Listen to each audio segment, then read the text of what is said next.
Hey guys, TheFrenchMonk here, and I've been wanting to make this video for quite a while. I've just been holding back on it because I like to see the positives in games as well as supporting the developers. But where criticism is due or needed, I will happily say my bit. Now, in no way is this video an attack on the game or the franchise, because I love playing it. But more specifically, I love the community behind it, and in no way do I mean to disrespect the work of the developers. Let that be known. They've had a rough period behind them, especially with the COVID-19 pandemic, and I have been one of those who patiently waited for the release and further developments on this game. That having said, Mount & Blade 2 Bannerlord at this current point in time is not, and hasn't been since its release, Warband's worthy successor.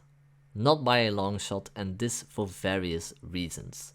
I know this is possibly a hot take, and that many a person may disagree, but this is my opinion, okay? The criticism is subjective, keep that in mind, and in this case tied to emotions rather than being objective about it. I can always do a full breakdown of the game, but I feel like I'll have to do this with other people because in no way am I going to be able to discuss the whole game on my own. I don't think I have the technical and experience to do it myself, so I'll need other people to help me out with that. I think the closest I got to such a video on this channel was actually the podcast titled A Critique of Bannerlord, which featured Chatopia as well as 3 of my regimental members. Well over an hour worth of discussion on the game if you're interested, but definitely not everything was discussed there, and also definitely not objectively. So yeah, this video is opinion based and you are entitled to yours. If you disagree with this topic, that's fine. I do hope to convince you a little bit by the end of this video, and yeah, if you agree with this take, then that's fine as well. You can share your issues or what you feel should or could be improved regarding Bannerlord in the comment section down below and let off some steam there. Now, for those of you who happen to stumble across this video and have no idea of who I am, I've been making Mount & Blade videos since 2014, though mostly for the Napoleonic Wars DLC. I also recorded various native Warband events, and I am a very dedicated player in regards to the Mount & Blade multiplayer side. I've also spent many hours off screen playing the native single player campaign, and I kinda like to think I'm someone who's more or less familiar with the game as well as its community. That having said, let's begin. TaleWorlds Entertainment's sequel-prequel to Mount & Blade is currently still in early access on Steam. It was released as such back in March 2020. The game, however, was announced back in 2012. Okay, let that sink in. A Steam page for the game was created, I believe somewhere in late 2016, and eventually the game launched in 2020. However, that launch hasn't gone without issues.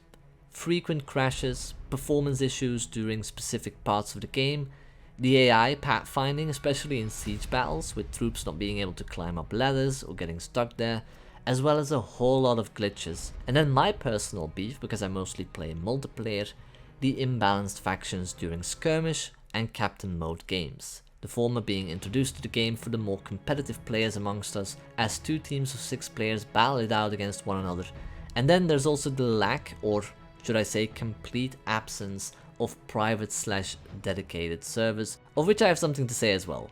So even if you don't agree with any of this, I'm sure that you can accept that the game has had a rocky start. You could say, and I've seen quite a few comments on YouTube that mentioned this, that from a financial or business point of view, TaleWorlds made the perfect move, releasing the game as early access at the start of a global pandemic in order to cash in and use the funds to further invest into the project and company.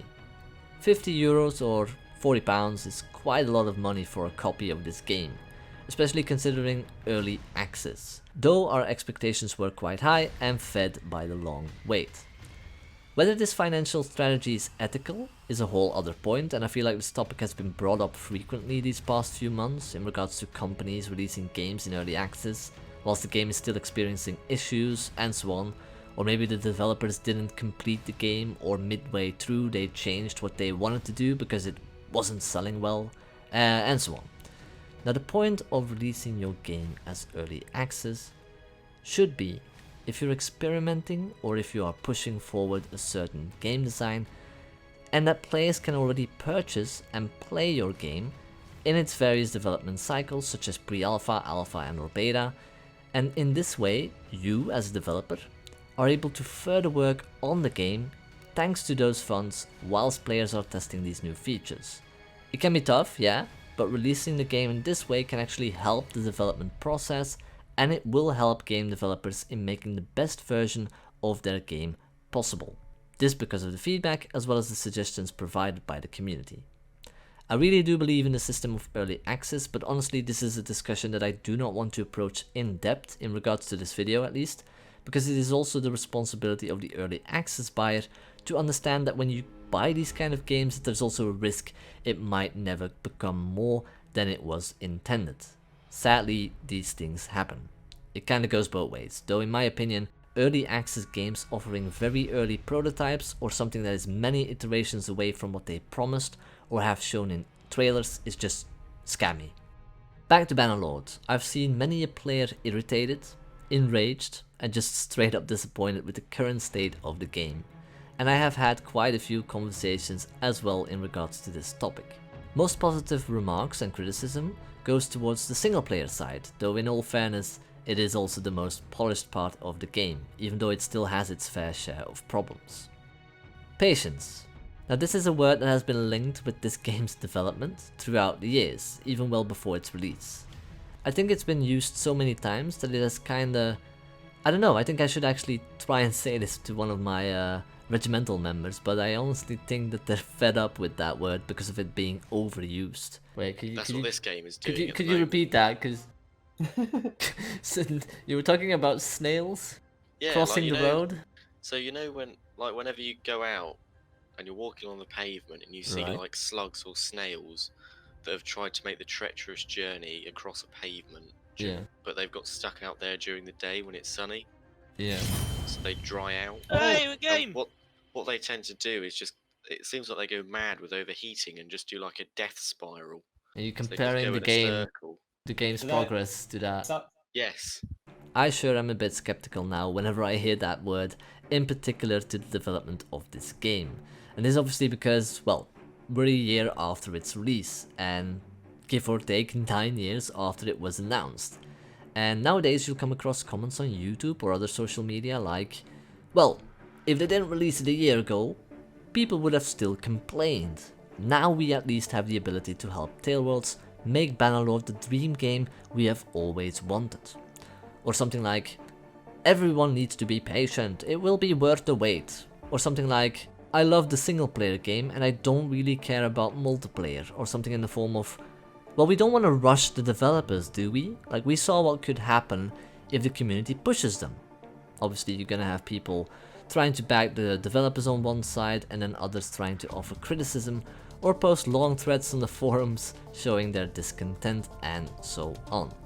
Can we agree that, first and foremost, this is not what you'd like to see when it comes to this franchise, of which the community has actually survived all those long years of patiently waiting? Mostly because of its multiplayer base that was and actually still is playing events on Warband. It's Napoleon Wars DLC or any of the mods brought to us thanks to the modding community. And it's actually this modding community that is now more than ever bringing fresh ideas to the table and trying to help the developers in keeping the multiplayer side of Bannerlord alive and making sure that there is a stronger form of replayability when it comes to single player, whilst TaleWorlds has done nothing than patching and fixing its early access game for the past year and a half. That's what it looks like. Secondly, the company whose franchise has had a loyal multiplayer base for this amount of time, and I'm talking 9+ years, should have made sure that the game was released with private or dedicated servers. Okay, you released this game in early access, that's fine. You weren't able to deliver on that back then, that's fine, but we're more than a year past release now. It is just absolutely mind-boggling and insane to find out that this side of the community is waiting on the sideline. It is waiting to organize events, it is waiting to be active. Some of the mods dedicated to the site even are struggling to get anything done, and yeah, I think it is fair to say that TaleWorlds can be criticized for these things, as well as its lack of communication to the public. Though I must add that this has improved over the past few months. Because of its current state, I dare say Bannerlord is not a worthy successor of Warband. Comparing the two on multiplayer alone already, it just falls short immensely. Single player, at the launch, Warband dialogue options were just far superior because they were completed. The AI pathfinding still being wonky, and when you look at the impact of the modding community, which has made sure that Warband survived for all this time, we have yet to wait for the same impact it'll have on Bannerlord. So yeah, for me now, at this point in time, Bannerlord is just not worthy being called Warband's successor. Though I like to keep that option open for the future. The game does have a lot of potential, but I'm concerned about the amount of time that has already been spent into its development. That having said, that was my opinion, my subjective criticism and more or less rant on the game. Keep in mind that I intentionally left out talking about the good things because I feel like I've already made enough videos talking about the cool stuff in Bannerlord, as well as hyping this game up, as well as just praising the hard work from the developers. I asked you guys in the community tab of YouTube for your opinion, and last time I checked it was more or less even. If you want, you can leave a more detailed explanation of your choice or your view on the game in the comment section down below. That having said, I hope you enjoyed watching this video and I hope to see you in the next one. Take care everyone.